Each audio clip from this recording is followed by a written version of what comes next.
close. Good friend. Yeah, we usually have the DC rundown, Hannah, at 6:23. We're gonna punt that. Yeah, 6:23-ish. We're gonna punt it about 50 minutes because we're gonna do phone a friend. We figure Congresswoman Hartzler, she'd probably do a good job with that. She could probably handle the DC rundown piece. I mean, it wouldn't be the first time the daily DC rundown didn't happen at its scheduled time. So yeah. So we're Who's keeping track? We're gonna punt it further. At 7:30, we're gonna have Cheri Toalson-Reisch. So your buddy, in the state legislature, representative-elect. Yep, got to vote for her. Oh, there you go. Oh, yeah, her district move. That'll be a topic of conversation. 8 o'clock, we're going to have Secretary of State Jay Ashcroft. I mean, the lineup keeps going. A lot to talk with the Secretary about that. And then we usually have Morning Bell with Stephanie Bell. But we're going to fill in as well a blast from the past. Brian, someone you probably remember, Breck Dumas. Yeah, that's definitely a name from the past. I remember her. She did a great job. She was a co-host, I think, before Stephanie, before Laura Nauser, I think, was Breck. So she was... in with the host, the program here. And the Breck Bell, then, right? The Breck Bell. We can still keep that alliteration going. Yes. But she writes online for Fox Business and lives here locally. A wonderful person. So she'll give us the latest business lineup. So that'll be good stuff here this morning. So the other thing to keep in mind, we got a lot of things to be thankful for. It's a great lineup, by the way, no question. We always talk about today, some, and I've never felt this way, some consider today to be a quote-unquote slow news day. It really isn't. There's actually a pretty big sentencing. Xavier G. is scheduled to be sentenced at 9 o'clock this morning here in Boone County. It was a high-profile sex-related case of sex crimes, but the governor's going to announce his attorney general appointment this morning as well, and I know a lot of eyes will be on that. Things start to slow down after this morning, but boy... You never know. The rumor mill going, John, here. But I do know he's going to, the appointee, whoever that is going to join the governor at 9:30 this morning at the State House. Okay, right. That'll be just after our broadcast here ends, or the Gary Nolan show there, and very, very good. Well, I think, Sarah, we might do a little bit here in a few minutes, just kind of catching up with you. So you've been a state representative, serving part of Boone and Montauk County for 6 years now? And parts of Cole and Cooper, yes. Okay, gotcha. For this is, actually my fifth year, because I, little past 5 years, because I filled in after a vacancy. It was a special election. The previous representative resigned early to take another position, and so it was Caleb Jones, right? Yeah, yep, the Honorable Caleb Jones, yep. And so it left that vacancy. So anyway, I was sworn in during veto session September of 2017, and then it won two more 2-year elections after that. So yes, but it still counts as my 6th year, and so 3 terms, and it's been an incredible honor and privilege of serving the good people of District 15. Yeah, this is Wake Up Columbia. This morning we've got Sarah Walsh with us.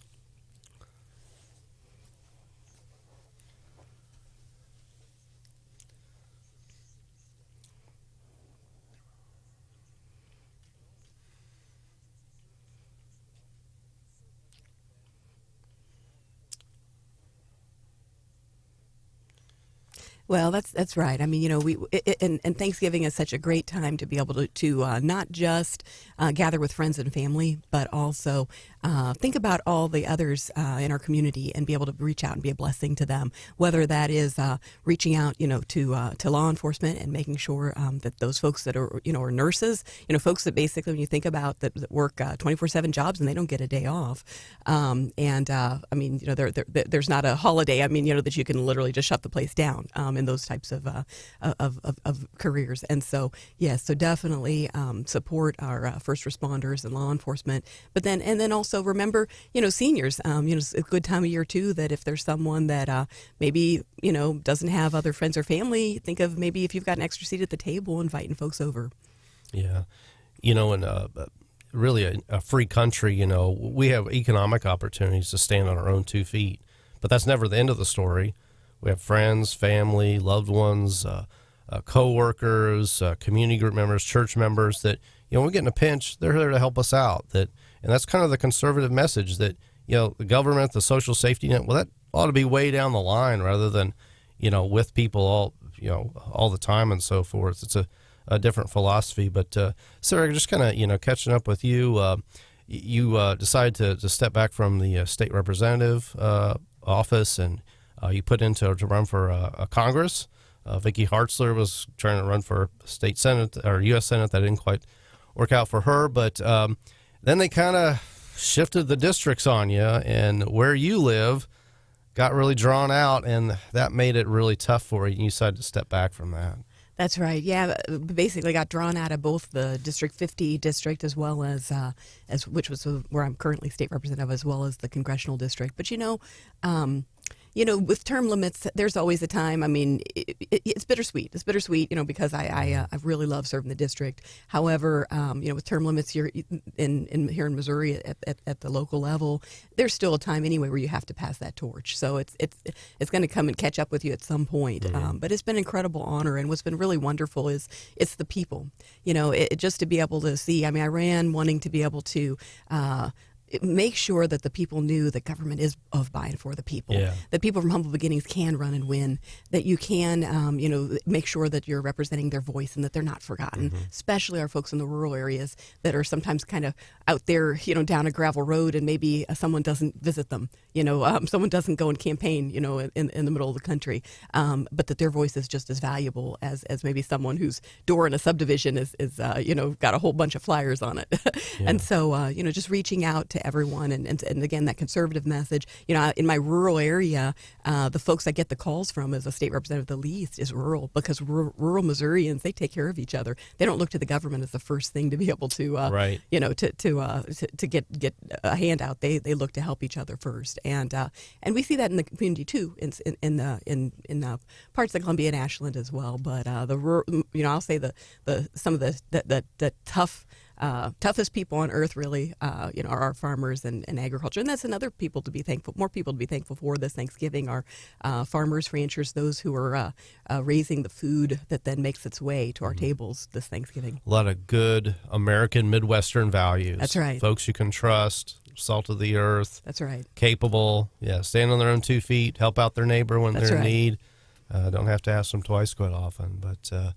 Well, I'll tell you what, I think we'll take a little break here and come back more with Sarah Walsh. I'm Steve Spellman, filling in for Branden. This is Wake Up in Missouri.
Oh, sabotage.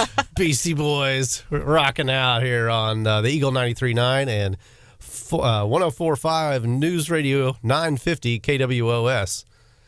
Hannah, the producer. I'm so glad to have Hannah, the producer, here. Hey, Good morning. Yeah, Brandon's out. I'm Steve Spellman filling in for you, and Stephanie Bill's got a well-deserved vacation day. I'm here with State Representative Sarah Walsh. Good morning again. And John, how you doing, sir?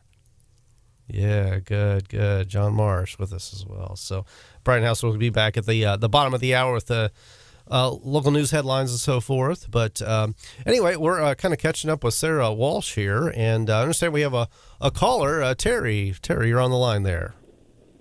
Good morning. Good morning to you.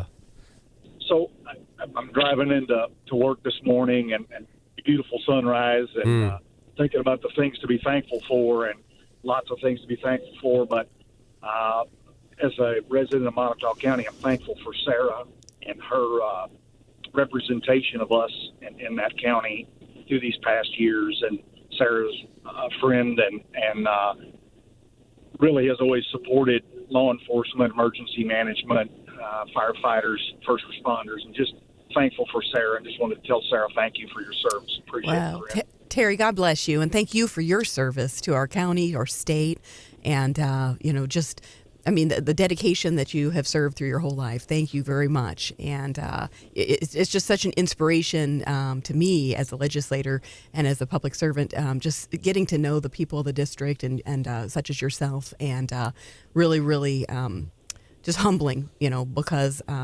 Even though my name might be on the signs, it's because of you and all the people in the district, to be able to come and represent and fight for those values and for those principles and the way it's supposed to work.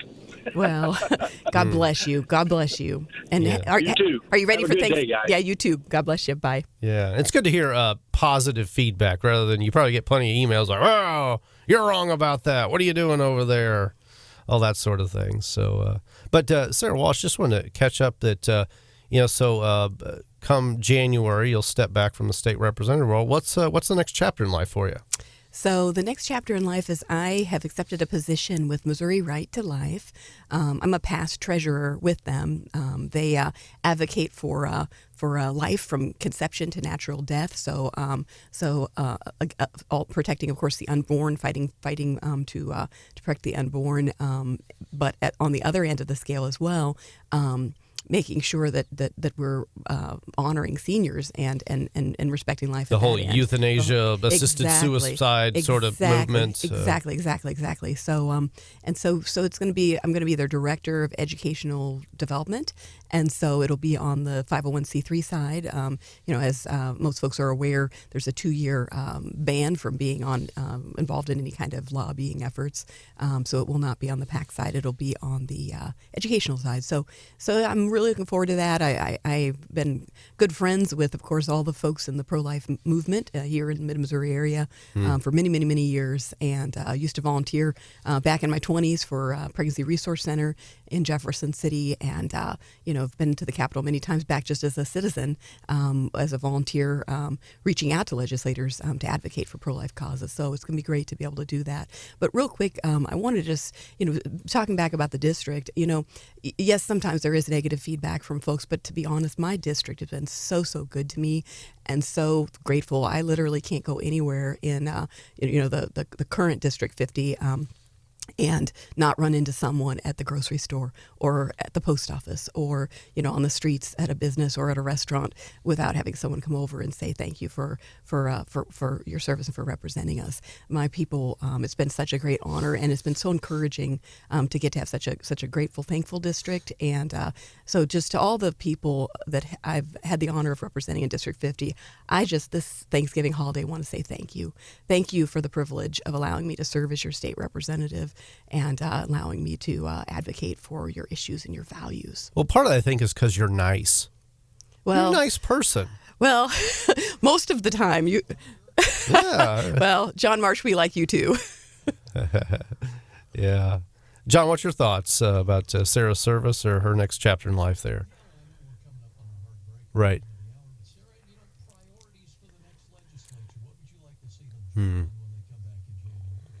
Well, obviously, to make sure that we need to put into statute language that will defund Planned Parenthood and not fund that. It needs to be in statute. Without getting into too much details now. Again, in my official role, when I start in January, I can't say that, but I'm still a state representative between now and the end of this year, and so that's something I'd like to see happen. That we make sure that occurs, because the battle now for life is going to be at the states, and because of Roe v. Wade being overturned, and so it's going to be imperative now more than ever that we advocate for life, and that's one of the main reasons I ran as a state representative, because life is precious, and so that's going to be one thing I'm going to hope to be able to see the legislature accomplish. Yeah, I remember you were introducing Mike Kehoe, our lieutenant governor in town. It's like at a board of realtors or something some time ago, and you were interested in, when he came up, he said, I remember Sarah Walsh when she was before state rep, and she came up, hey, are you pro-life? He said, oh, sure. Well, no, I really want to know. And wouldn't let him off the hook. So we're here with State Representative Sarah Walsh and Steve Spellman on Wake Up Mid-Missouri.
Hey, good morning. This is Eagle 93.9 and 4015 News Radio 950 KWS. This is Wake Up Mid-Missouri. I'm Steve Spellin, filling in for Branden.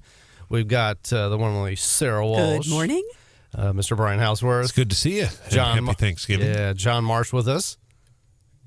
Great. And we got a good lineup of folks here to talk about a parade of friends, I'm calling it, with Sarah Walsh here this morning. Some good folks later on, but I want to bring in Shamon Jones to the studio. Shamon ran for Boone County Recorder of Deeds. Didn't quite make it this time, but someone I met on the campaign trail and know Sarah knows well, and just a really, really neat story. So I wanted to have you in. Shamon, appreciate you coming in this morning.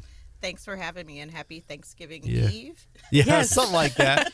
Well, first off, we're going to ask folks, what are you thankful for this Thanksgiving season? Oh, for everything this last year, there's so much to be grateful for. Yeah. I mean, I graduated college. I ran a campaign. I'm just thankful. I'm thankful for how my mother raised me. So there's just so much to be thankful for this last year. Amen. That's great. Yeah. Well, tell us a little bit. So you're running for Boone County Recorder of Deeds there. Going around door to door and meeting folks and so forth. Just share some of your experience of, talking to real voters, real citizens in the area. Like some of the things that really dawned on you going from, private citizen and maybe concerned about things to really seeing what that looks like. So I actually was surprised that a lot of people were willing to talk. They were willing to have these conversations about politics and religion, and they really wanted to know where I come from. One of the cool things about it is because I don't fit the bill of what a Republican would look like. I'm not rich, I'm not white, and I just don't fit that bill. And so being able to break down those lines of what it looks like to even be in public service and what causes people to initially go into public service was really awesome to see, because you see all these people that have money or that have backing and they have all of these things, but it was really awesome just to see people that were like, oh, we'll vote for you even if you are a Republican. You might be the only Republican we vote for, but it is because we know that your heart is really with the community. So they connected with your story, your outreach, they trusted you. It's like, well, so I'll vote for you even though you're a Republican, was some of the messaging that you'd get from folks? A lot of it, yes. How about that? Sarah, what's your thoughts? Very interesting. Well, and that's the thing, why it's so important to do the door-to-door and to get out in the community, because exactly what you're saying, people have these perceptions maybe on the news, if they've not been actively involved in really maybe ever reading the Republican Party platform or involved in those efforts. They only hear bad things, about what Republicans are. They don't realize, again, I come from humble beginnings. We had hand-me-downs and all sorts of stuff, and so that stereotype of of Republicans being all rich is truly not the case. It's those conservative values, and so those efforts of what you've did to get out, go door to door, talk to folks, and share what the conservative message is, and why you're running to represent them is so important. Yeah. If I could, follow up on what Representative Walsh said, there is a perception. I don't know if it's in the media or it's certainly among certain people in the population. There's a perception that the Republicans are the party of the rich, the powerful, and the wealthy. Country club and all that. That's right. They said that in '76 with Gerald Ford, as I've been hearing it my whole life, and that the Democrats are the party of they're going to lift up the working man and women. I mean, that a lot of people believe that. But you brought up something very interesting. You're an African-American Republican. Did you get any resentment towards that? Did you run into any hostility? How could you be a Republican? Because I know you're proud. You're proud of who you are. But did you get anyone who didn't like that? So, yes, I actually had it was only really one time where someone was, I think, bold enough to say something, was at the parade, and they were like, oh, you're with them. And I was like, what does that mean? You're with them. Yeah, it's like, what does that mean? I'm standing here, and I looked at that person straight in the face, and I said, I'm trying to save my family's church. That to me was more important, was to have a voice, to be able to tell my family's story and make awareness of these older historic black churches that are degrading, and no one cares about the upkeep of it. So it's like, instead of focusing on the politics, focus on what's trying to be done in your community, because either side, I feel like you leave people out. If you're only electing Democrats, you're leaving a certain group out. That is a glass ceiling for someone who may be conservative but has a good heart and would be the best candidate, but can't because of the party. That's an important message. Did you, if I may ask, when you said, I'm trying to save my church, because when that person said, you're with them, and that's kind of condescending almost, you're with them, I assume them being Republican. What did they say when you responded? I think they were just in shock. Wow. They didn't say anything. Like, does not compute. Like, this does. Yeah. Because you can't. Yeah. You can't deny my family history here. You can't deny what the purpose is, and that it would be good for the community. Yeah. Well, and I know in your campaign, you also talked about your faith and how that's important to you as well. Did that resonate as you shared your message? And oh, of course, I was able to tell my mom's testimony. I'm a proud daughter of Scripture lady. Lady who used to know all the scriptures. She was the go-to person, Sunday school choir director. And so, yes, a lot of my conservative values came from being raised up in a Christian home, and also having faith in standing up for things, even though you're the only person that's saying it, it's still worth it. And so, growing up with hearing all of the courageous stories in the Bible of people who overcame oppression or overcame what people thought of them, that's what we need to pull forward to be able to go into the future, because right now we have people that are afraid to speak. Yeah. Yeah. This is Wake Up in Missouri. We've got Shamon Jones with us.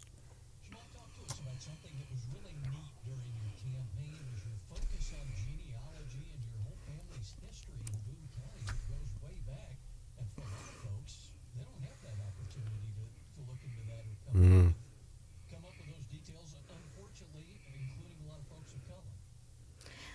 That is correct. That was something, too, that was kind of really neat about the campaign trail, was that I was able to take my family history physically. I had it printed out on boards, but then I also have it on PowerPoint.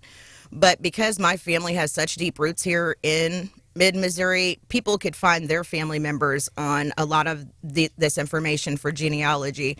There's also 4 major families that are buried in my family cemetery that is in Millersburg that are huge families here in Columbia. And so so being able to share with the community, number one, a little bit of our history, but also explaining to them what's available, that they could go to the recorder's office, so that there was a program in the summertime that helps you trace back your genealogy, or that you can go to the State Historic Society and use their Ancestry.com for free, whereas you would have to pay for it at home. So there's a lot of resources out there that the Black community, or even any minorities, or anybody who's struggling to find their family history, can use versus what was available years ago. That's an important point that, we think of, when somebody has a title to a land or a car or something, where you go there, but there's a lot more resources with some of these public offices. And I think of, like state representatives or Congress people and so forth, that constituent services is an important part that maybe doesn't get talked about so much. that's right. Yeah. That's the majority, honestly, of the job is helping citizens navigate the government and find out about those resources that their tax dollars are paying for and that are available, right? Yes, exactly. Yeah. So oftentimes not so much, it's about this bill or this issue, I want to see this or I don't like that, but hey, I'm trying to get this done. It's a job of the government. I don't know where to go, and their representative from their area, or in the case of a recorder of deeds, hey, we've got these resources in our county government, and it's a thing it's available for folks, whether they're aware of it or not. So it's good that you've got that inspiring story. But I think we're going to take a little break here and be back with more. This is Wake Up in Missouri with Shamon Jones. You can stick around for a few more minutes. Awesome, thanks. Great.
Hey, everybody. Welcome back to Wake Up Missouri. I'm Steve Spellin, filling in for Branden. We got Sarah Walsh with us this morning. Good morning, Sarah. And we got Shamon Jones in the studio. She ran for Boone County Recorder of Deeds.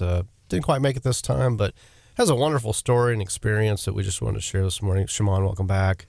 Thanks for Glad having you're me. with us. And also, John Marsh is with us this morning.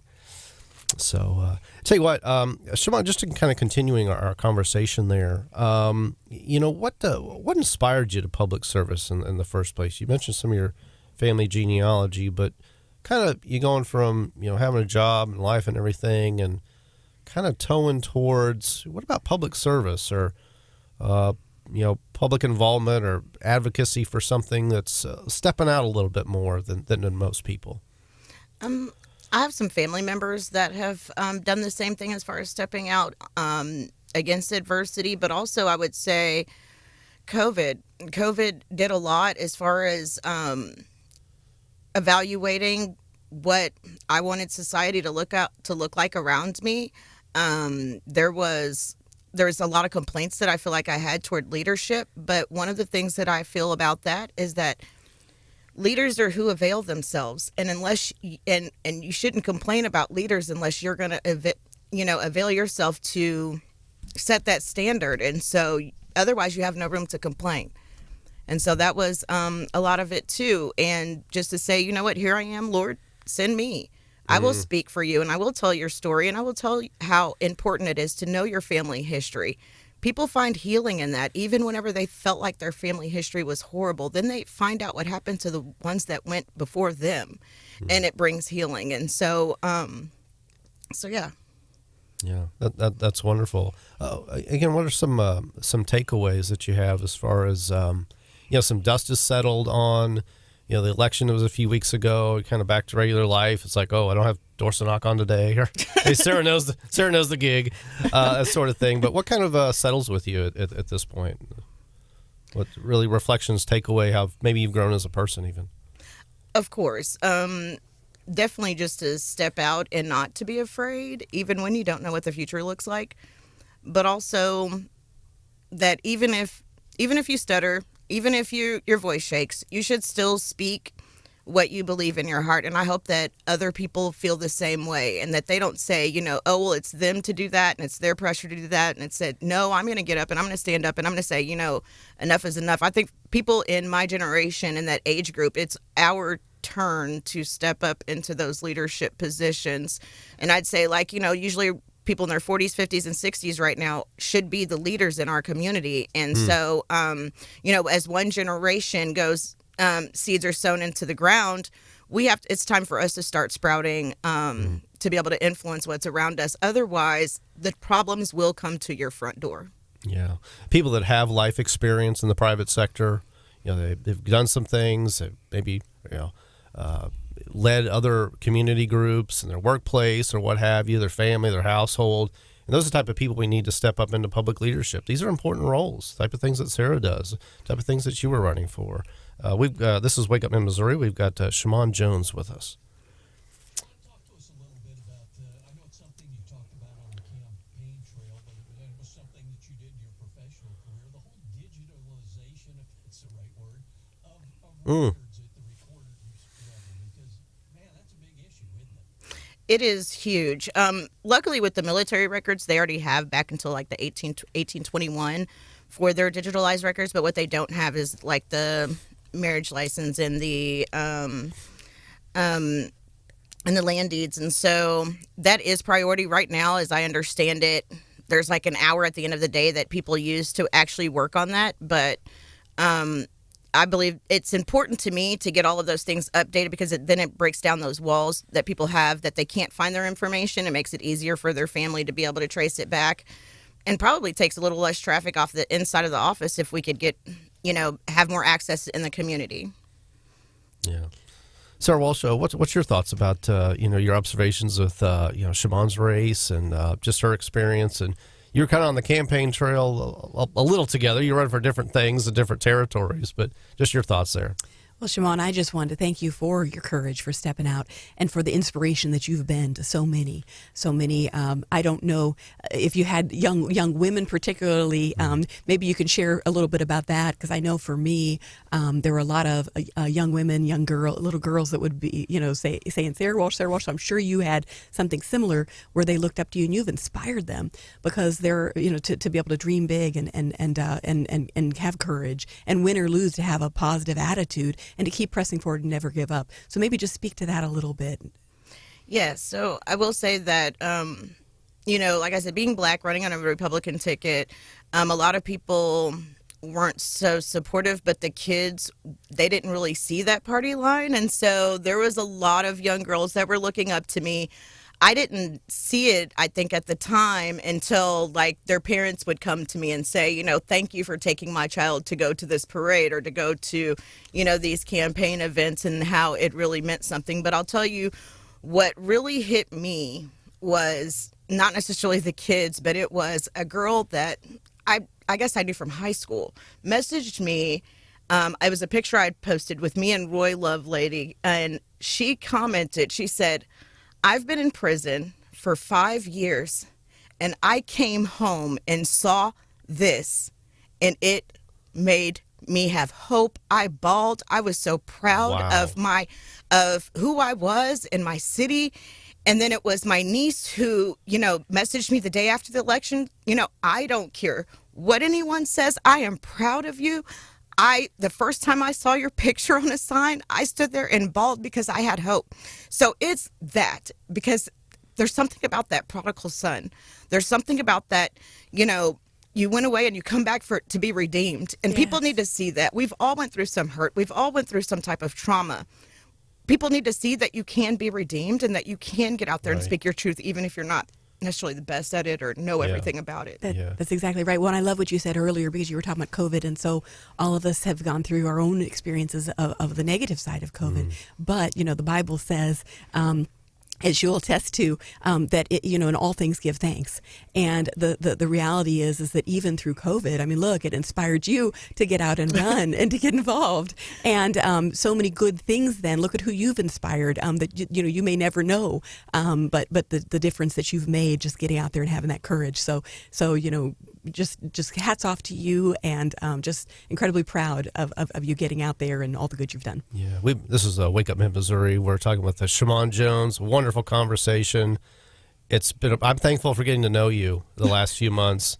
God bless you, Shamon. You take care. Have a great morning. Thank you so much. I appreciate it. You bet. Hey, stay tuned. We've got more programming on the other side. We've got Congresswoman Vicky Hartzler coming up at 7:10 and more guests. This is Wake Up in Missouri.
This is Wake Up Missouri. I'm Steve Spellman, filling in for Branden, filling in for Stephanie, who's got a well-deserved vacation day as well, is State Representative Sarah Walsh. Good morning. We've got John Marsh, and Brian Hartzler will be floating around, and Hannah, the producer. Hello. I'm not singing the Hannah song. I appreciate that. I mentioned it, but yeah, that's the thing. But anyway, we are here on Wake Up Missouri, and we're giving thanks this morning, and I'm thankful for this program. And the Zimmer Network and all of the broadcasting here, whether it's Randy Tovler or Gary Nolan, and boy, Branden and the crew here, Brian and so forth. That we've this is an important part of the local conservative movement. A lot of people depend on this program for, be entertained, to be informed. They look at the mainstream news and so forth, and it's like, oh gosh, that's not my values. And here they can get some meat of the matter, That's right. have some fun, and to get some solid journalism from John and Brian and so forth, and it's just good stuff. So I'm thankful for this program ongoing and to be part of it here this morning. But understand we've usually have the daily DC rundown that Stephanie Bell puts on for us, but we're doing Sarah a phone a friend. And we've got to understand Congresswoman Vicky Hartzler on the line. Congresswoman Hartzler, are you with us? I am. Good morning. Good Great. morning, Vicky.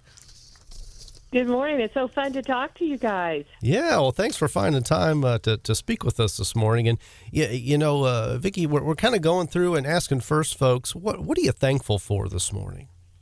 Well, I'm just thankful for my family and the good people of this district who've allowed me to serve and represent and fight for them for 12 years. And I'm also thankful for the pilgrims who started this whole thing, and Thanksgiving is part of the celebration we carry on that they began. And I was researching them a little bit yesterday and discovered that there are 35 million descendants of the original pilgrims here in our country, including 9 presidents.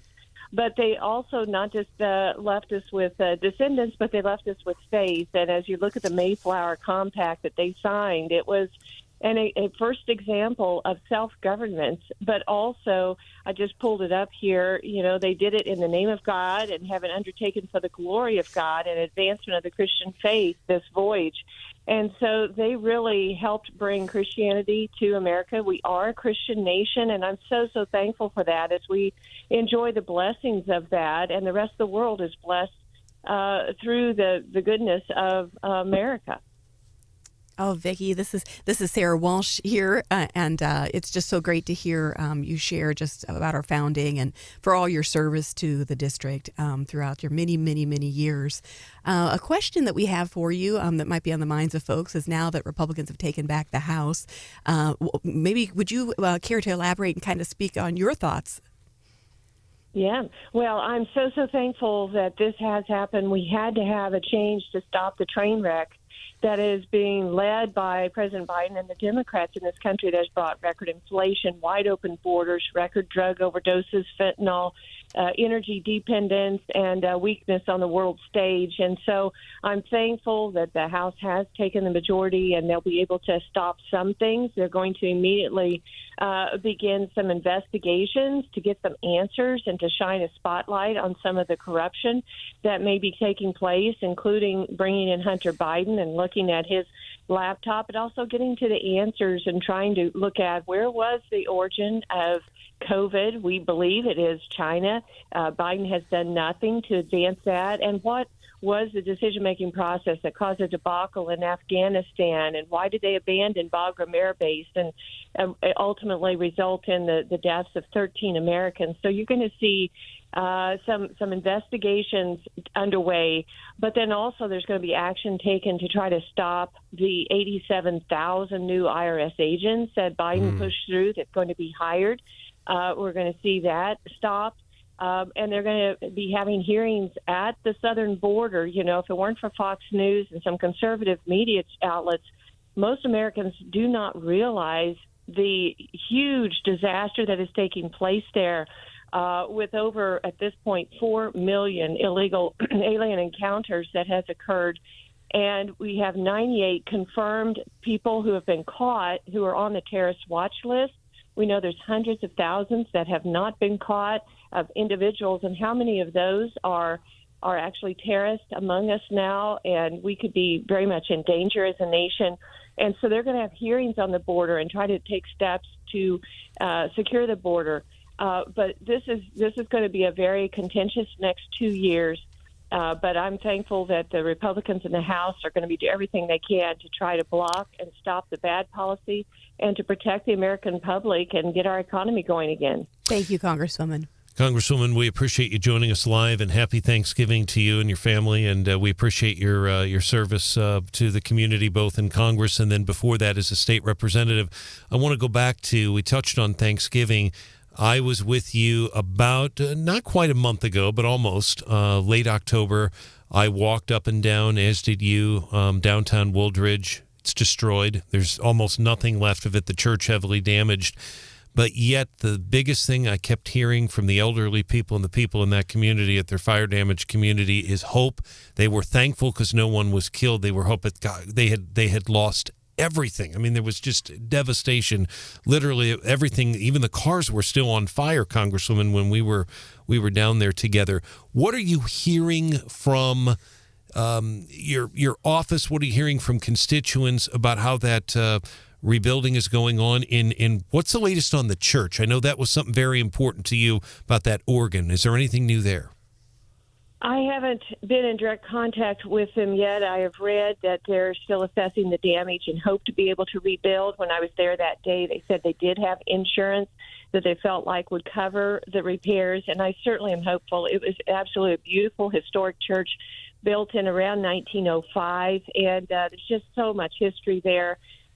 So from what I have read, that there is still hope that we'll be able to be fully restored. And I've been focused more on trying to get answers from the Fish and Wildlife Service and the management of all of that reserve down there, that wildlife reserve that burned for miles and miles, because I heard that day criticism that they had not been managing it according to what they believed were the standards of burning off that tall grass every 3 years.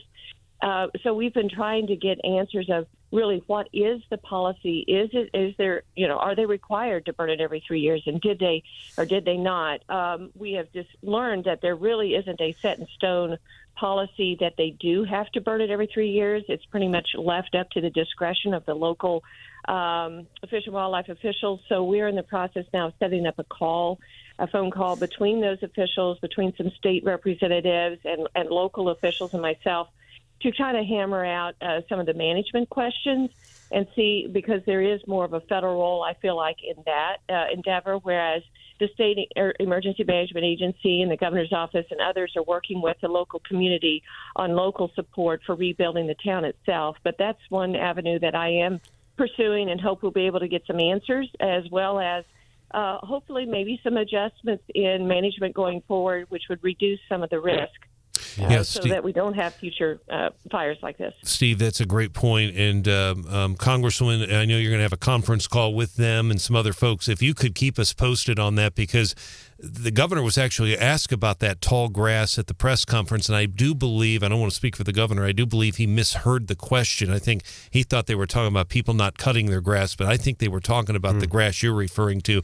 But please keep us posted on that, Congresswoman. This is Wake Up in Missouri. We've got Congresswoman Vicky Hartzler with us this morning.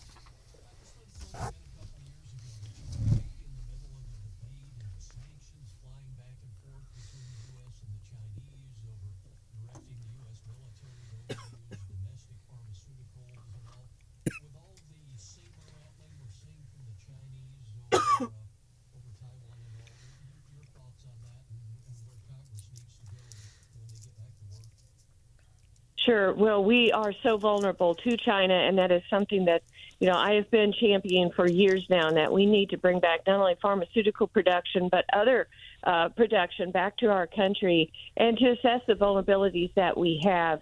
I introduced legislation that would use the Defense Production Act to stand up American pharmaceuticals and to help bring that back, because it started off, this is before COVID, where I introduced this legislation. It started because we had learned that all the medicines that are given to our military come from China, or the active pharmaceutical ingredients come from China. And this, we're like, oh my goodness, if we get in a conflict with them, they could win without firing a shot by sending tainted medicines or vaccines or something to us.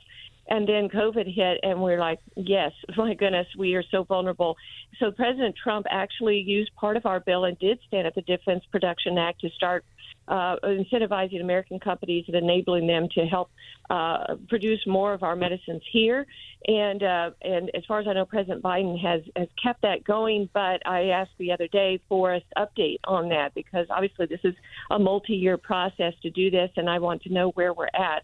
But we need to do this as soon as we can. You know, I've been focused on China for years, and I'm very, very concerned about our situation there and just in general in the world. We're in a very dangerous world right now. Right. We've got Kim Jong-un, who has sent off over 30 missile tests, and one of them last week with an ICBM capability of reaching the United States. Of course, we have Putin and his thugs and the horrible attack that they are waging against the innocent people of Ukraine. And then we've got China and Xi Jinping's desire to take over Taiwan and to be the dominant world power. And they have systematically been progressing towards that goal for several years. I would once again encourage people to please go to my website at hartzler.house.gov another month before the website is archived, and watch the 4-part video series that we produced on the threat from China. We cover the military threat, the economic threat, and the Belt and Road Initiative, the malign influence, how they're using our colleges and universities, and the fourth one is the human rights abuses. So, yeah, it is very concerning. Xi Jinping just a couple of weeks ago at the convention of the Communist Party did get reelected basically for another 5 years, but in practicality, it's for life. He views himself as another Mao Zedong and just an emperor, and will be ruling probably for the rest of his life. It's just a very serious situation. That's why I passed legislation to reduce our dependence. There's a law now that the federal government cannot buy any video surveillance cameras or radio surveillance radios from China. I've introduced and passed multiple pieces of legislation to build up the Indo-Pacific region and our military capabilities, but we still are lacking in several areas and have more to do. Yeah. Thanks so much for that. We've been talking with Congresswoman Vicky Hartzler, and Sarah, I know you and Vicky have been quite close over the years, so certainly thankful for her service and yours. Yes. Yeah. But Congresswoman Hartzler, I want to thank you for your time this morning, and happy Thanksgiving to you.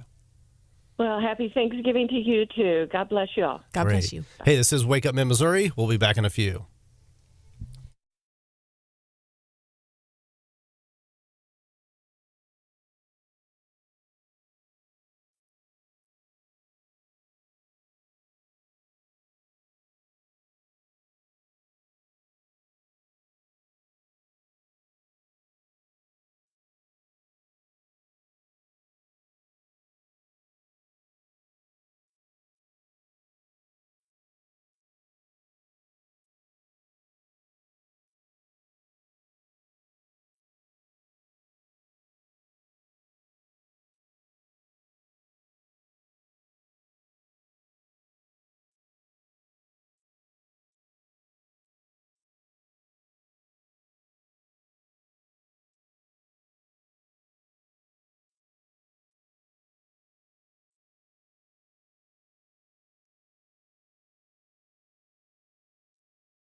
Hey, everybody, this is Wake Up Missouri. I'm Steve Spellman, along with Sarah Walsh, Brian Houseworth, John Marsh, Hannah the producer. And it is time for What's Hot with Hannah. And it almost happened on time, 7:25. Yeah, we gave the Congresswoman a few extra minutes. It's fine. Yeah, It's yeah, fine. we're good. I mean, we don't need a whole lot of time to talk about this food product I'm about to introduce you to. Uh-oh. You might be headed to the grocery store after the show this morning to go pick up this hot item. Steve, are you ready for this? Maybe. I've got my doubts. So we all know and maybe love Spam, We know Spam. I don't mind Spam. the canned ham-ish product. Right. Yeah, yeah. There's apparently 12.8 cans of Spam consumed every second in this world, which Wow. is mind-boggling to me. That's a lot. So Spam decided to get creative, and they released a limited edition holiday flavor And what is the of flavor? Spam. Hold on to your chairs. It is figgy pudding flavored Spam, and it says with spice and everything nice right on the can. Does it have ham undertones though? I I mean, is the Spam figgy? Is it like sweet like a fruitcake just in a Spam can, or is this actually Spam that's flavored sweet, which sounds awful? These are all very good questions. Do you put this in people's stockings as like a gag gift? I mean, is that what this is? You know, you kind of like a lump of coal. Like a fruitcake. I don't know. It's a little more expensive than regular Spam. You can wow. get two 12-ounce cans for $10. Wow. And I can't imagine that this is going to be flying off the shelves. I can't. I can't. The first ingredient is still pork. Oh. And then sugar they is one of the doctor it next ingredients. Well, Yeah, it sounds like something from Australia or something. I'd maybe try a taste of it on a buffet, but I'm not sure. I'm not sure if I would buy a can. I don't know. The jury's still out. I don't even think I've had It'll be Spam. interesting to see what listeners think. You know, would they buy? Would they try it? Would they buy it for someone? Who would Probably you buy won't it for? take quite like McRib. I think not quite that type of deal. Mixed Spam. I would maybe purchase it just for the giggles, but I don't think I would actually. You're not bringing it to Sample. Thanksgiving to like your in-laws. You I know, don't- that'll be your gift, your dish you'll bring. Yeah, I don't think so. I think I'm gonna pass on The that early one. show at 5:30 this morning was talking about ice cream flavored like turkey and dressing or something. Yeah, I and have seen more like savory flavors of ice cream over the past you thought year pumpkin or two. spice everything was something. This is this gone well beyond. So figgy pudding Spam Yeah. is what's hot with Hannah here this Wow. morning. Yeah. Ish. Yeah, great. Well, tell you what, Hot-ish. Do you eat it hot or cold? I mean, that's the question. Ugh. yeah. Well, tell you what, we've got a great guest lineup here. I'm here with Steve Spellman Moving on. with Sarah Walsh. Just to give you a little teaser for what's going on. After the break, we should come back with Cheri Toalson-Reisch, your buddy Sarah, and then at 8:10, Secretary of State Jay Ashcroft will be chiming in. So good stuff coming up. This is Wake Up in Missouri.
All right, this is Wake Up Mid Missouri. I'm Steve Spellman filling in for Branden. I've got Sarah Walsh filling in, their state representative, and I've got Mr. Brian Houseworth. Good to see you. Good morning to you, Steve. Good morning, state representative. With John Marsh and Hannah, the producer. Hello. Yeah, and we're spreading thanks and positive vibes here this morning.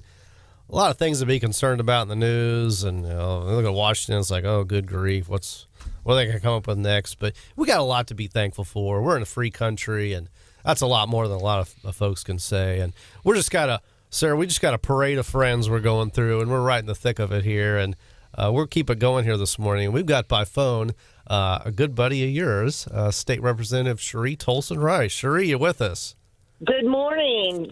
Good to be on with all of you all this morning, and I am so thankful. And sorry I couldn't be in studio with you, but I'm there in thought. Not at all. Something we're asking folks off the bat. What are you thankful for this morning, leading up to Thanksgiving? Well, number one, my family, my friends. I tell you, it's.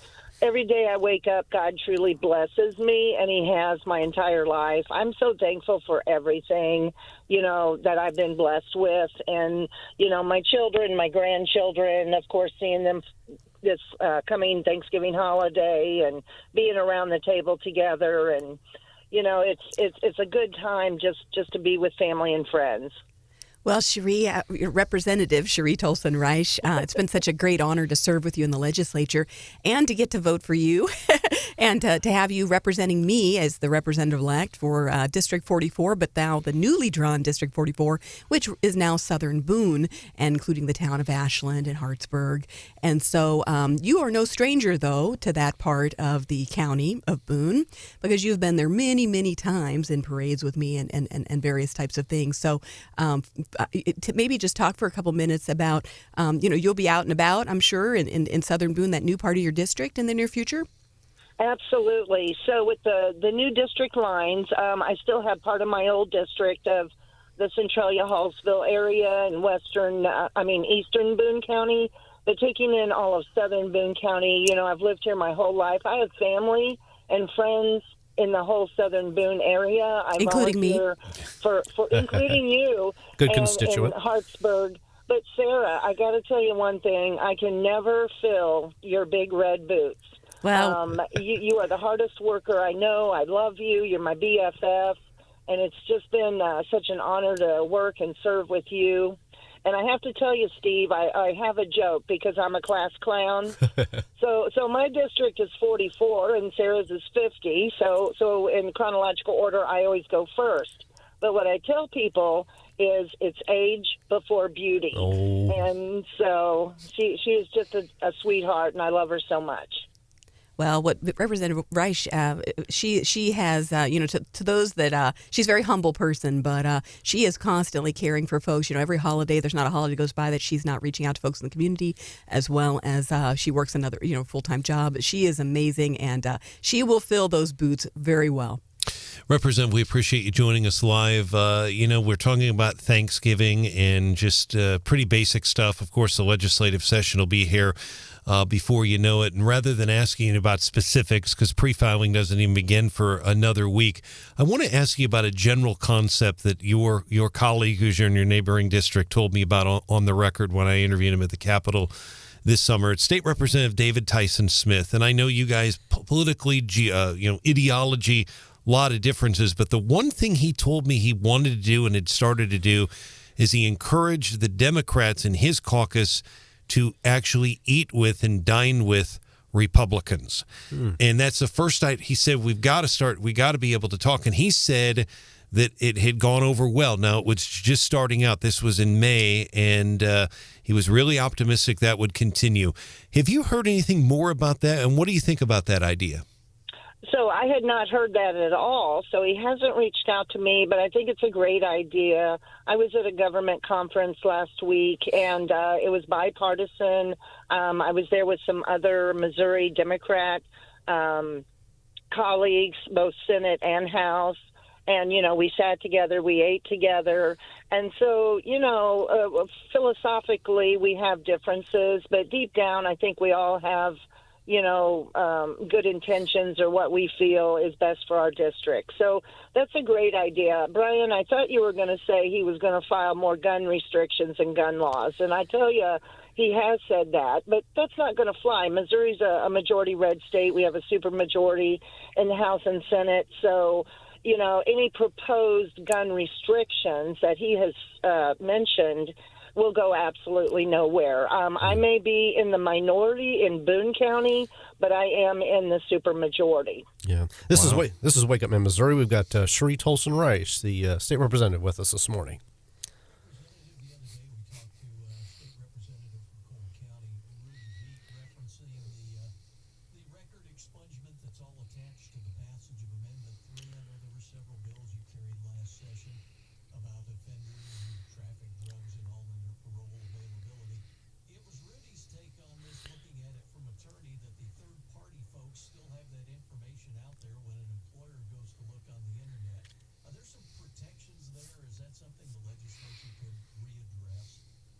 Yes.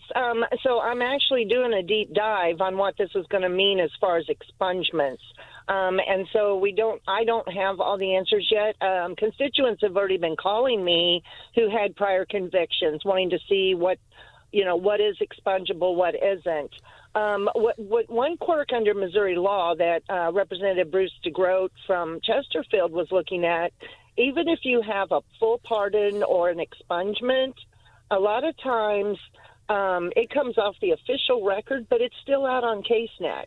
And so we may have to fix that law because anybody can look up CaseNet and see you had a conviction, even though, it may have been fully pardoned by the governor or whatever. So I do think we need to tweak some laws and make some changes. And I'm going to be talking with Representative DeGroat on that. He's going to be going over to the Senate. But what I'm doing as a senior is seeing what kind of legislation was left on the table and undone by some seniors, whether it be Representative Chuck Basie, Sarah Walsh, others that I can continue on and carry their mantle for them. Representative, I want to go back, Steve, actually, if people missed it, at the end of the representative's answer to my question about David Tyson Smith, she actually had a very, I think, important piece of news that she said. I mean, it's a headline, quite frankly, news story. Representative, did I hear you correctly? Because Representative Tyson Smith has said we need common sense gun laws. He has said that. You're saying that if he proposes any sort of bill on gun restrictions, you will lead the effort to defeat them. Did I hear that correctly? Well, it doesn't even have to come down to me at all. It's the Speaker of the House refers bills to committees. And then, so number one, would it even get a committee hearing? Number two, it would be up to a committee chairman whether to even bring it up to the committee for public hearing and even to bring it to a vote out of a hearing. So, no, I don't have to be the one to carry that mantle personally. It has to go through the correct procedures and process. So it would never get to the floor for a vote. However, if that amendment is just dropped on the floor, as has happened in the past, because it's something that is not really a Republican value, and it's something that that gets nixed on all those channels and is just brought up to the floor as an amendment or snuck in, you would, though, go to bat on the House floor, though, to advocate for the Second Amendment. Oh, absolutely. Absolutely. That's our constitutional right. We just want to set the record straight on. I know the answer to that question. We may need to strengthen some of the things, like the 17 places that you can't conceal carry in, et cetera. And so I think we need to continue to stand up for our constitutional rights. Yeah. And not eat away at them. Yeah, so Cheri, you'll be going back at it here in January, and Sarah's going off to another opportunity and so forth. And I recall you, her, and Chuck Basie. You had kind of a tagline for your trio there. Yeah, we were the three amigos of Boone County. I still call Chuck and Sarah all the time. We see them together. We are still going to communicate. We were on three-way texting, emailing, phone calling, and I've told both of them, and Sarah knows this, I will still call them and have them on speed dial to bounce things off of them for advice and their input. Yeah. More than colleagues, we're friends. The three amigos of Boone County, and we will always be the three amigos of Boone County. Yeah. We've got another minute here before a break, but could you maybe both of you just kind of speak briefly about the camaraderie that you build among, the leadership, not party leadership or House leadership, but, public elected officials such as yourselves are leaders that we send from our own geographic areas to the state capital to make decisions in a constitutional republic, and just the camaraderie between those members, whether personal or professional. Go ahead, Cheri. Yes, absolutely. I mean, we not only become good friends, we know each other's families and we care about each other and what's going on in our personal and public life, and we're there for each other on the campaign trail. We work as a team, and it is a team effort, and not just amongst ourselves, but all our friends and family and volunteers that come out and help us and support us in so many ways. It is truly a family. That's great. Well, and what people might not realize is that, no one person can know all things. And in the legislature, you're dealing with a multitude of subjects, which is just very expansive. And so what you do is you lean on your colleagues in their areas of expertise, like for our Representative Cheri Toalson-Reisch, a local government and election, issues, she's, and various things that she has worked on. And so, that's what's been really great, too, because then when you get folks that have backgrounds from teachers and business and all sorts of different industries together, you're able to then get a well-balanced perspective and truly represent not just your constituents, but then understand the issues and have good law. Great. Well, appreciate that. And well, Cheri Toalson-Reisch, State Representative, appreciate you joining us here this morning. Happy Thanksgiving. Yeah. Thank you. God bless you. I'm Thank thankful you for all, you your and family. our friendship. But do stay tuned. We got more coming up in just a few. This is Wake Up in Missouri.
Hey, everybody, this is Wake Up in Missouri. Branden Rathert out. I'm Steve Spellman filling in, and for Sarah Bell's off today as well. Well-deserved vacation. I'm here with State Representative. Stephanie Bell. Oh, Man, that was totally a Rathert move. man. See, I'm trying to fill in. I'm trying to replicate. I don't have my shoes on either. I do have socks. There is only one, the barefoot. only Stephanie Bell, and there is only one, the only Sarah Walsh. Yeah. Now, Steve, You're you both good know folks. you know what nickname I've given Branden? Uh-oh. I call him old guy? JJ for Joe Jr. Oh. So anytime he has a little, Hannah, that's so harsh. anytime he has a little brain Harsh. fart like that, Wake up, Minnesota. Well, we won't play that. It's sounds like okay. a Muppet. Yeah, well, yeah. That's that sort of deal. That's the nature of the world. But we're being positive and thankful That's this right. morning. That's right. And we got the crew here. And Sarah, we've got kind of a shorter segment here before the top of the hour here. But we were talking offline here about, many listeners and even folks producing this program, getting up to speed on the issues of the day is a thing. But, being an elected representative and kind of making decisions and voting on laws and stuff, how do representatives such as yourself and other public officials, where do you gather information from? So it all kind of depends on the issue and the topic, but so far as just at a broad, general level. So political news, I always follow johncombest.com, and every morning kind of look what that does is it curates headlines. What's that site again? johncombest.com. And so for many, many years, he's had Missouri political news links to stories. So it saves you time from having to Google like a little search drudge it. report sort of Basically, deal? exactly. And it just gives you kind of the top news, news hits for that day. And so, you kind of see what people are talking about, see what the top stories are. That's one thing. Of course, the Eagle Radio, this program. I subscribe to the email service that has news headline links too. That's right. Listening to colleagues, again, like I mentioned earlier, everyone's an expert on their various different areas based on their background that they bring to the table when they get elected to office and what they've done in their life. So tapping the brains of your colleagues, constituents. I've made it my full-time job to be a legislator, so I was out in the district when I wasn't at the Capitol. And so when you get to know, your folks that own or business owners and people that are doing these jobs, local law enforcement, on and on and on. Then what you can do is when there's a bill that comes up, I literally have gotten on the phone and called a business owner or people in the community and said, hey, how would this impact you? Because sometimes the advocacy groups and the lobby groups, they're looking at some top issues, but they don't know really. Sometimes there's disjointedness between the impacts that might have on your local people. Of course, listening to talking to liaisons. Every place has its own liaison or lobbyist, whether that's executive branch, which is of course government positions. If it's something impacting roads, you listen to you do talk to the other side, the executive branch. Three branches in government to kind of bounce ideas and see kind of what pitfalls, because you want to try to avoid anything that you'd have to have unintended consequences for. So and then national news usually. We'd have Fox News on just in the morning to also see kind of what the going on at a national level. Of course, my late husband working for the Congresswoman, that was something he every morning would look at all those news things so that he could be up to speed on what's going on at the national level. But even as a state representative, you have to be aware of what's going on at the national level. If for nothing else, for all you new folks in politics, you're going to get asked things when you're on radios that radio interviews and various interviews that don't even have to do with the local. Yeah. They'll ask you what your opinion is on national issues, so you have to. What that senator say? Well, I don't know. Exactly. Yeah. Awkward, you don't want to look dumb. Yeah. This anyway. is Wake Up in Missouri. We've got State Representative Sarah Walsh with us. Sarah, elaborate a little. When we had Shamon on, you talked about your next step and with Missouri right to life, and where's that all going to head? And maybe an associate question with that, a couple years down the road, would you look at the opportunity to lobby the cabinet? So, only the Lord knows the future. So I try to avoid, thinking too far down the road. I know that's the question in my 20s, and they used to ask on interviews is, where do you see yourself in 5 years? And, it's like the older that you get, it's like, sometimes it's like, as I found out, you don't even know your day isn't even guaranteed, and the Bible tells us, don't be worried so much about the future, because, that's not necessarily promised or guaranteed. So we should be focused on the day and and on today. And so for today and for the near future, the position I've accepted that begins in January is with Missouri Right to Life. Like I said, I've been a longtime volunteer of theirs and served as their treasurer in the past. It's a new position. They are growing, and so we'll be growing together in this position. It'll be on the educational side, not the lobby side.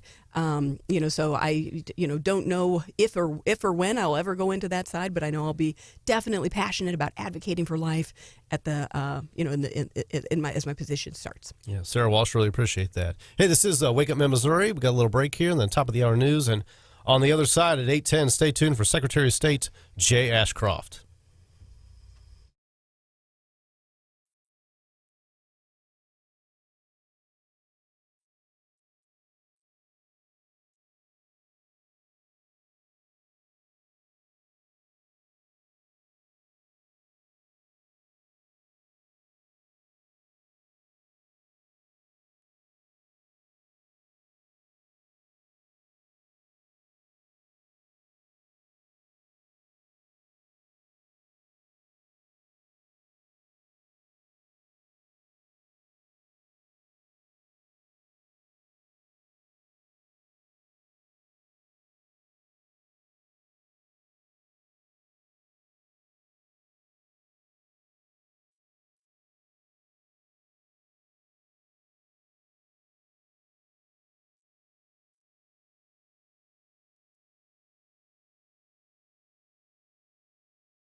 Hey, everybody, this is Wake Up in Missouri on the Eagle 93.9, 104.5, News Radio 950 KWOS. I'm Steve Spellman filling in for Branden. His well-deserved day off here going up to Thanksgiving.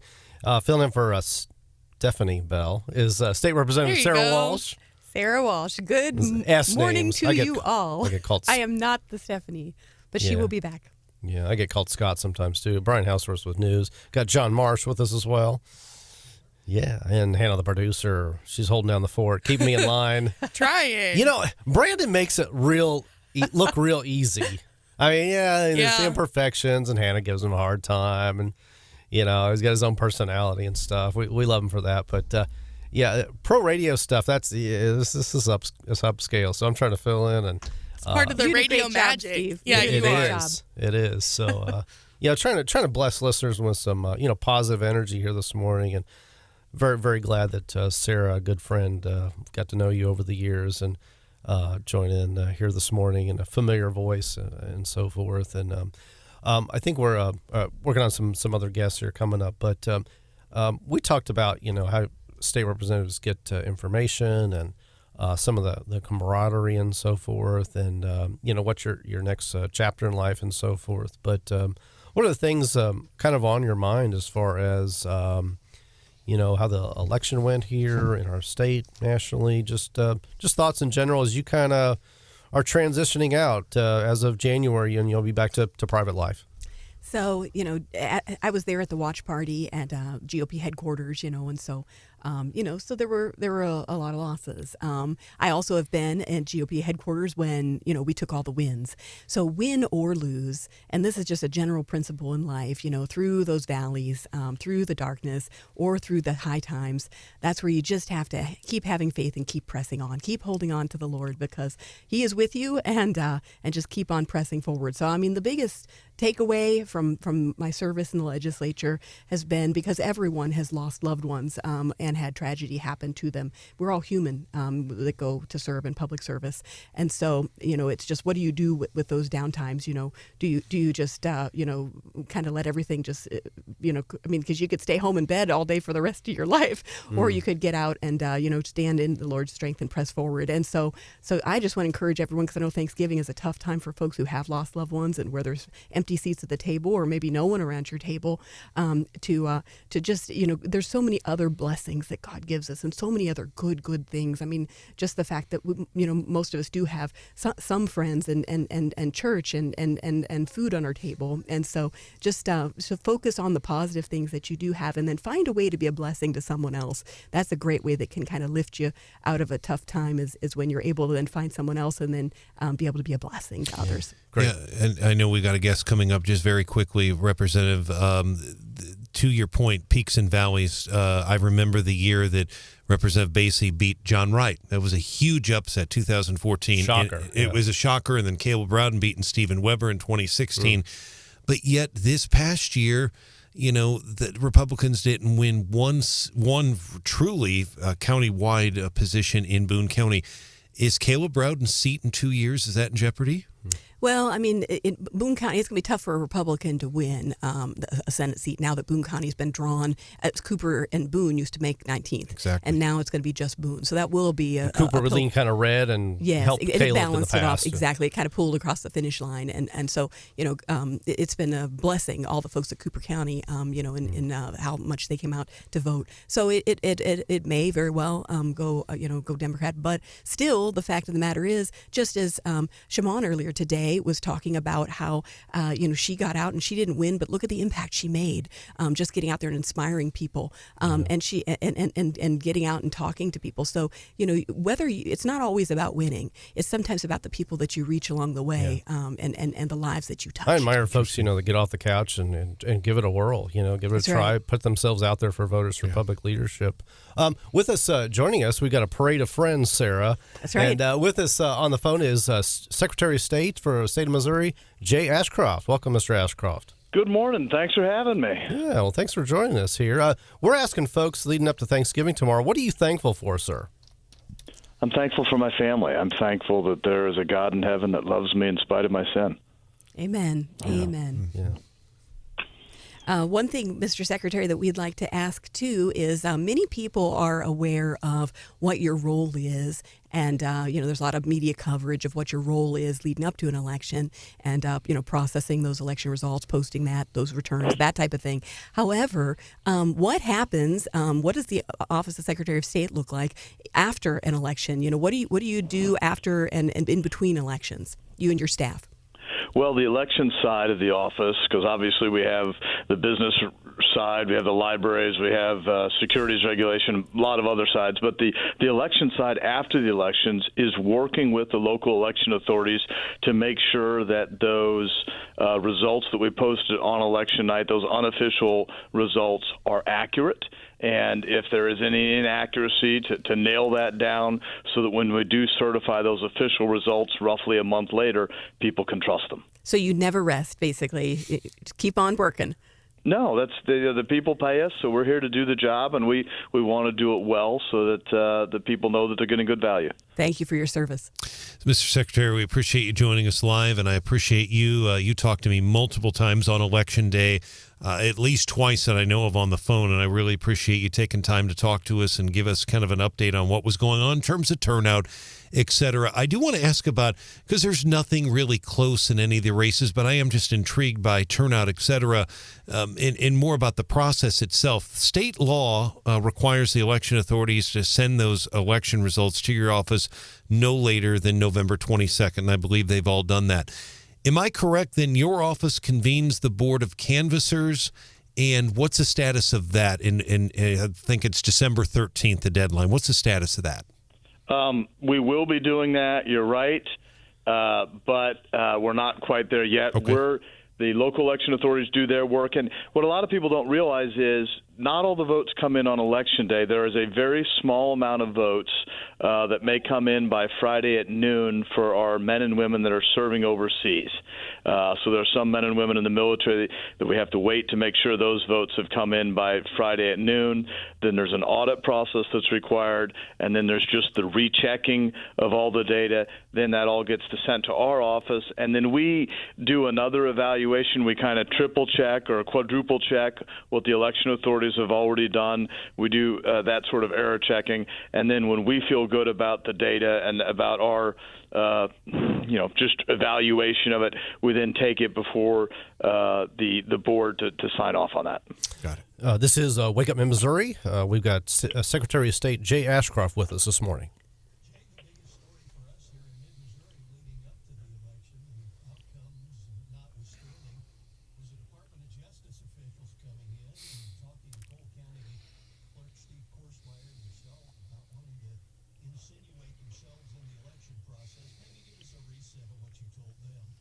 Well, I mean, the first thing I would say is clearly everything went just fine without having federal agents at the polling places on Election Day. But secondly, we were told they reached out. They didn't reach out to me, the chief election authority. They reached out to the county clerk here, and they asked him for some information, said that they had concerns, maybe had some allegations about accessible voting equipment being used or not being used. He answered all their questions. That was on October 27th, sent them the data showing the equipment that was used, that it was at every polling place, and that it met all the standards. And then the Thursday before the election, they notified him. They didn't ask. They notified him that they would be coming to Missouri and that they would have federal agents at polling places. And under state law, they don't have that authority. Federal law does not give them the authority the way they tried to do it.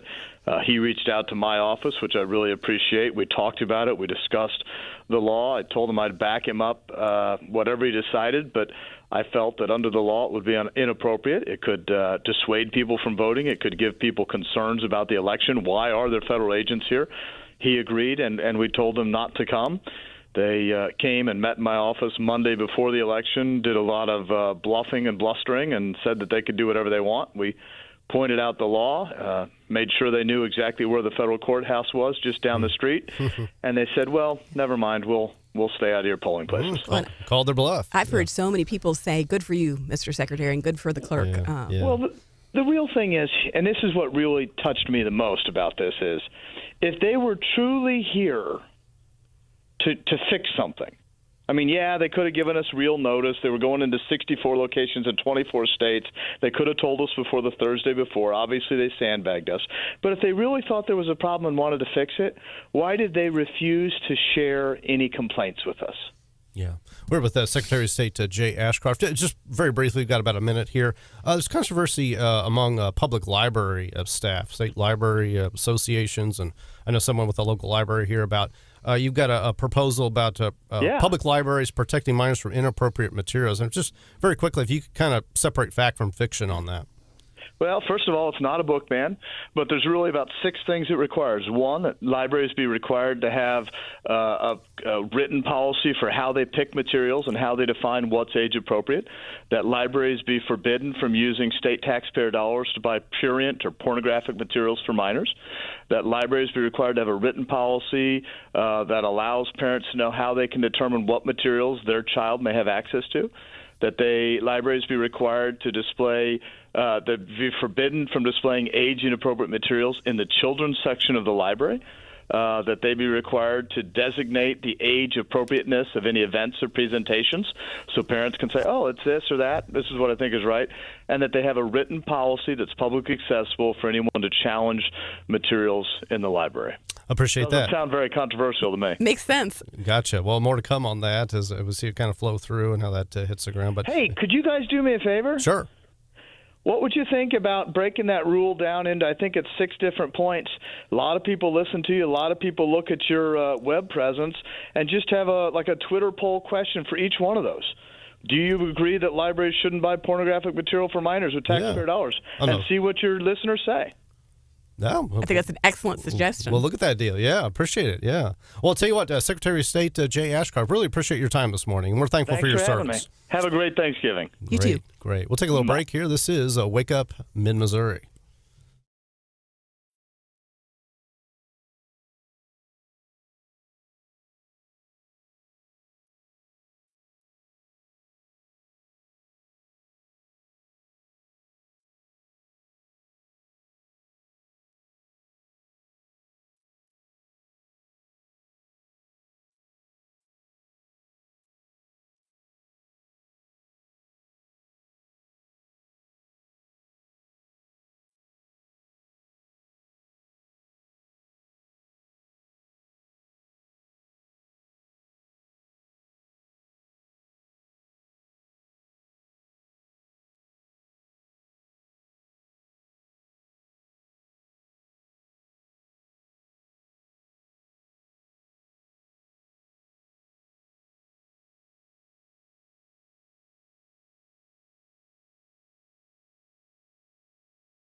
All right, you know what that is. It's time for the Morning Bell. And I'm Steve Spillman with Sarah Walsh here, filling in for Branden and Stephanie. And, Sarah, we've been, for DC Rundown, that Stephanie usually does, we had Phone a Friend with Vicky Hartzler. Seemed like she covered that pretty well. Pretty well qualified person. Yes.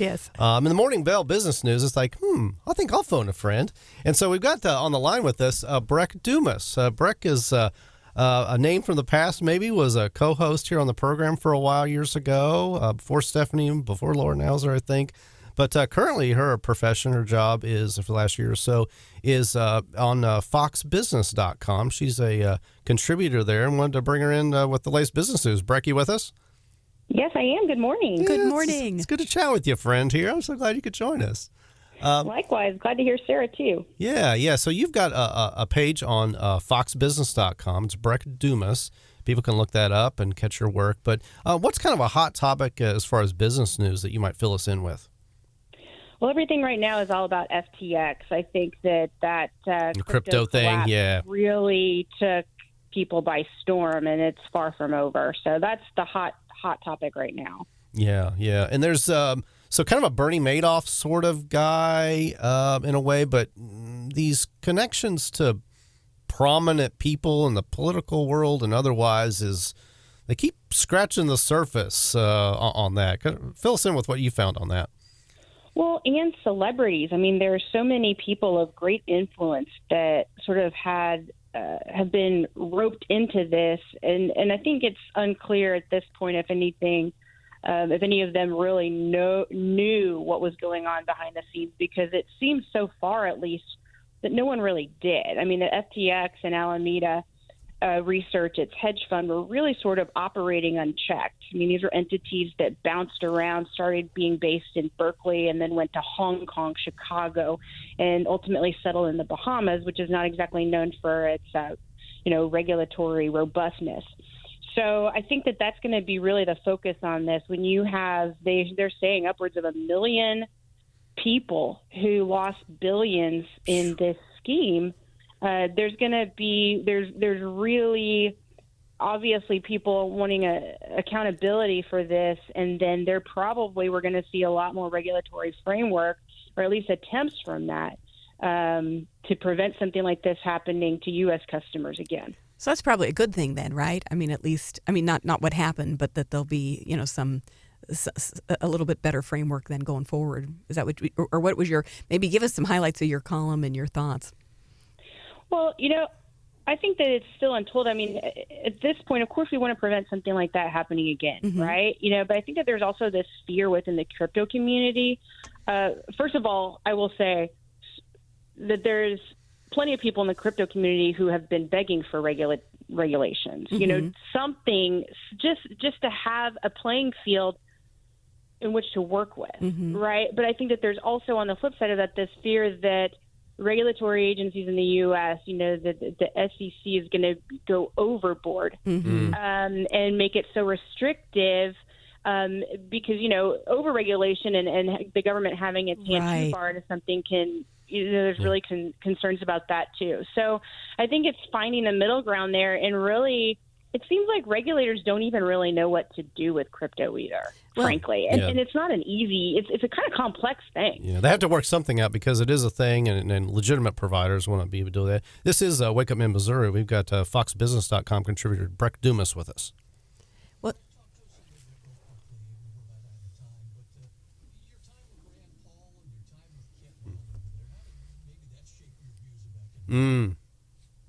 Of economics. Well, let's see. First of all, I'll say both of them were great bosses, and it was great to work under both of them because they while they were both Republicans, they had, they didn't have the same views on everything. Right. And I feel like it was really valuable, especially earlier in my career, to be able to see the reasoning behind both of them, and so I think it was great at making me look at all sides of an issue and being fair. And I feel like both of those gentlemen are. Yeah, we've been hanging out with our buddy Breck Dumas. She's a contributor on foxbusiness.com. You can check out her stuff. Breck, so thankful for you. Happy Thanksgiving. Thanks so much. Hey, everybody do stay tuned. This is Wake Up in Missouri.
Hey, everybody, this is Wake Up Mid-Missouri. I'm Steve Spellin, filling for Branden Rathert and filling for Stephanie Bill, State Representative Sarah Walsh. Good morning. We got Brian Hausworth on news, Mr. John Marsh with us.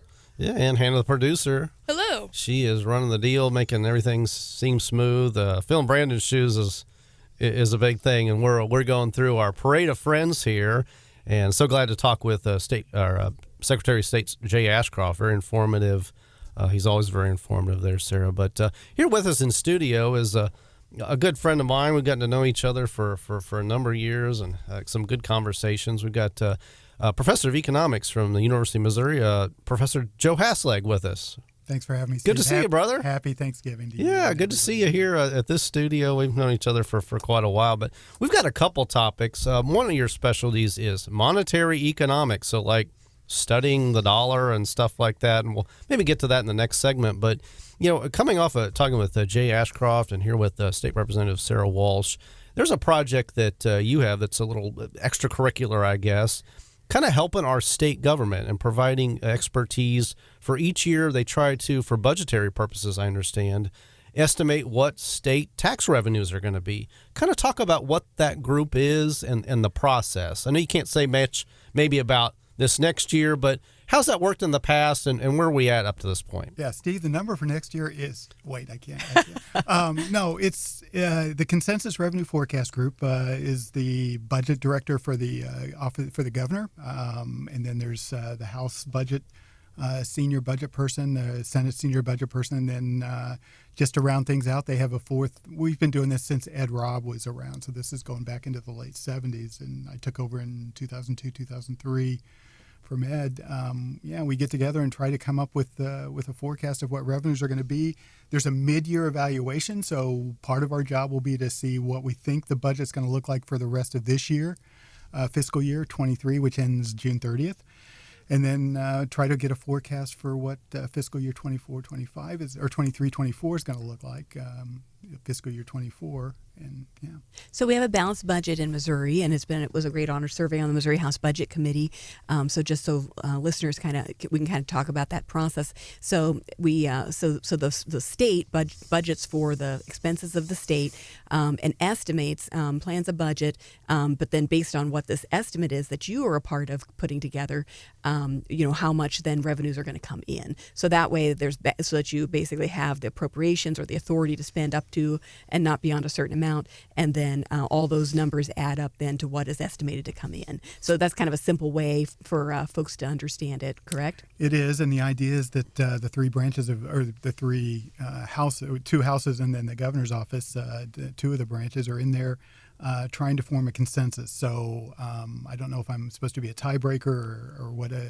That's not the way it works. No, outside opinion. Yeah. Yeah, it's independent. Right, combination forecast. Non-politician sort of deal. From a scholarly standpoint, combination forecasts are probably the best way to go. And it's been a pretty amazing situation. There have been years where we haven't had consensus. Yes. And that makes so in that case, just to amplify what Sarah was saying is, we end up with a situation where the governor's office has to put a budget out, but nobody's really agreed that that's the amount that there's no consensus on that, and so things can go a little wonky in Jeff City at that point.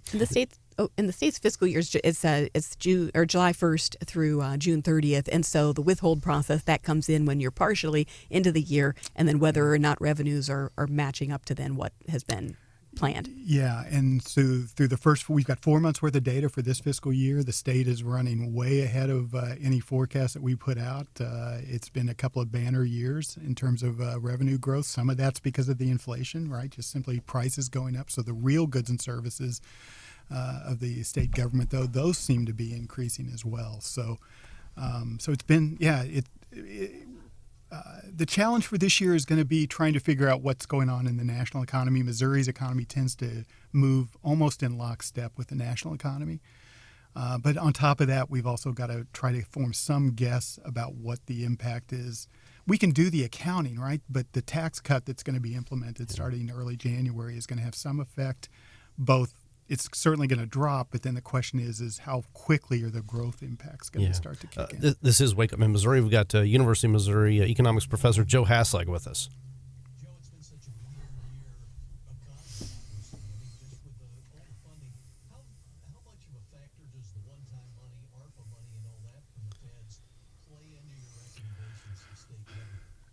Great question, and the answer is not at all. Right. So what we're charged with is trying to forecast what the collections of Missouri state government are. So it's going to be the income tax, the sales tax, the corporate income tax, the estate tax, which has been zero, right, for a long time. But just to throw that out there, liquor, beer, those sorts of minor things that come in, county foreign insurance. So those are the main categories. But that's all we're charged with, is trying to guess what Missouri state government is going to collect into their general revenue funds. Yeah. And that's as opposed to other funds or federal funds. So the state's budget in the past, outside of the COVID year, was a third, a third, and a third. So about a third of the state budget was other funds, a third was federal, and then a third was the general revenue that is what he works on. Yeah. And what's the name of this committee again? We don't have a formal name. We're just the consensus. I mean, we're charged with forming the consensus revenue forecast. Yeah. What's kind of the timing as far as when there might be public information as far as what next fiscal year might look like? Or? So we are meeting Tuesday and Wednesday of next week. The plan is to have everybody sign off on it. So the House and the Senate, their folks don't have the authority to just say, let's go. So they typically go to their leadership, and within, it can be anywhere from 6 hours to a week. But I think if we can form a consensus, you're going to know sometime probably the first week. And that's working back from the legislative session starting in January, because they need numbers and to make planning for budgets and all that stuff and committees. And there's a lot of activity going on now with the freshman House, especially the freshman House people, not so many in the Senate. Yeah, and Sarah, could you describe, from your work as a state legislator and the committees that you're on, how important that information is in guiding about, okay, well, we might have this amount of money.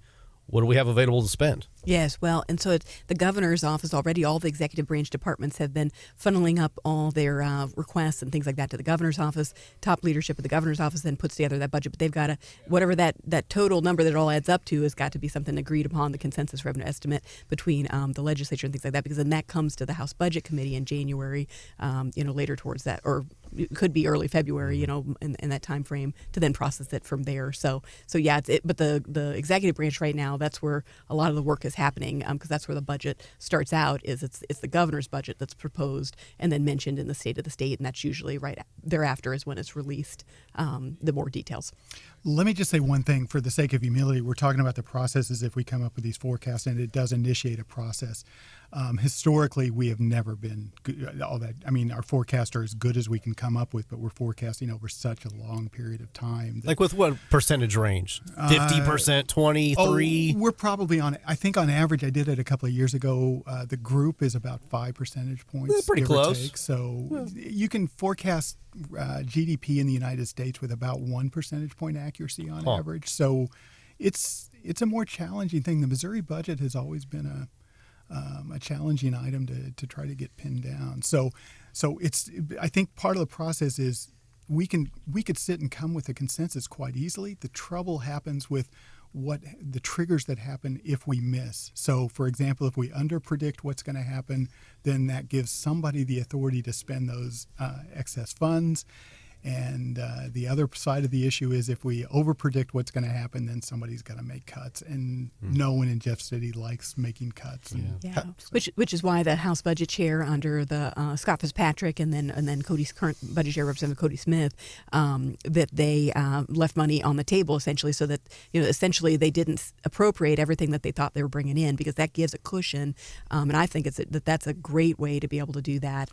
Is when there's you see how much you're expecting them in, but you do not give spending authority up to that, so that way if it does come in a little less, you've got that cushion and wiggle room instead of having to have folks cut. We've got about a minute left in this segment, Professor Joe Haslag. How long have you been serving in this role for our state government, and what kind of trends have you seen over the years in general? So I've been doing this since 2002. So I think this will be my 20th year. The trends are uncomfortably strategic. That's what I mean, I think you go into that room thinking, right, you're not running for Fed chair over here, transitory inflation or blah, blah, blah. No, it's just right there are incentives. And so part of my job is to study how people respond to incentives, right? As a scholar, that's what I do. And what I've seen is over the years, so when Ed was doing this, he used to tell me, well, you just walk in and you say, you predict what personal income is going to grow at. And right, there's the old Hancock stuff. So that made it really easy for those guys to deal with. But now that we've got more fluctuations, the incentives start to creep in, and it's gotten great guys. I don't mean to say that, but there's just strategies that are going on. Gotcha. We've been talking with Professor Joe Haslag from the University of Missouri about estimating tax revenues for our state and so forth. We'll take a little break here and come back and talk about the effect of inflation on everyday average folks. But do stay tuned. This is Wake Up Mid-Missouri.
All right, you are back with Wake Up Missouri. I'm Steve Spellman, Sarah Walsh, filling in for the Branden and the Stephanie Bell. Holiday day off, they well deserve it.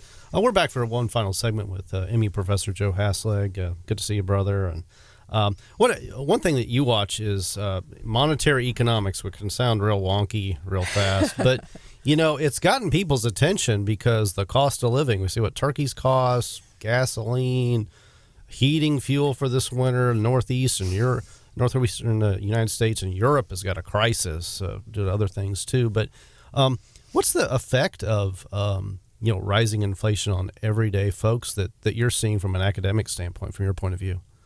Oh, it's not even academic. It's just almost accounting, right? So without a wage increase or a wage hike or something, what you're going to see is everything costs more. So if the typical household's spending somewhere $6,000-$7,000 a month at 7% inflation, everything's going to cost $400 to $500 more. Yeah, we're looking at that to kind of crest. And one of the things from the Federal Reserve, to kind of get in your bailiwick there, they've started to increase interest rates. And we've had an interest rate cycle. People might remember, some folks that are a little longer in the tooth, maybe a little older than me, might remember the early 80s when you had mortgages for 15%, 20%, CDs at the bank, 15%, 12%. And for about 40 years, they've gone down, down, down, down, down. And for the last decade, they've been basically at nothing. You don't earn anything on your checking account interest and that sort of thing, but it helps borrowers. And we're coming out of that cycle, and they're trying to increase interest rates. And what's the purpose of that, and what effect are you seeing already? Well, so the purpose is the stance of monetary policy is kind of judged because their targets are interest rates. The one that I think everybody talks about the federal funds rate, but I think what the most important one right now is the interest rate that they pay on reserves, because they pay it on all reserves. That's right around 3.9%. So it's still below the 2-year Treasury rate, which is a pretty safe investment opportunity. And so the stance of monetary policy is judged by some interest rate differential. My favorite one is the interest rate on reserves and the 2-year interest rate on Treasury securities. We're still below that, so that signals to me that the stance of monetary policy is still kind of easy. Are they moving towards a tighter stance? Of course, but I think maybe some of your listeners saw President Bullard from the Federal Reserve Bank of St. Louis say we're shooting for somewhere between 5% and 7%, and where are we at now? We're at 3.9, and my guess is just to get us to a point where we can stop the entrenchment of inflation, we're going to have to be. So especially folks that are looking to borrow money now and in the coming months, it sounds like in a continually increasing environment. If you're looking to buy a house, a car, any kind of financing, it's going to cost you quite a bit more than it did a year ago, let's say. Yeah, I'd be remiss in not saying there's two sides of the market, though, right? You're picking on the borrowers, but the savers are loving this, right? Yeah, going from nothing to 2% on a money market, or drifting up 4% on Treasury securities pretty easily, and that's as safe as it's going to get. We don't see the federal government defaulting anytime soon. Yeah, this is Wake Up in Missouri. We're with UMU economics professor Joe Haslag with us this morning. Joe, I go back to my economics 101, and it's been a long time.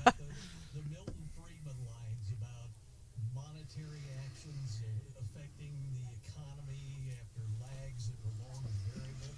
I guess we heard this week the Kansas City Fed president was talking about the Fed raising interest rates to a higher level and then keeping them there for quite some time to try to rein in inflation. Is that where we're headed? No, no.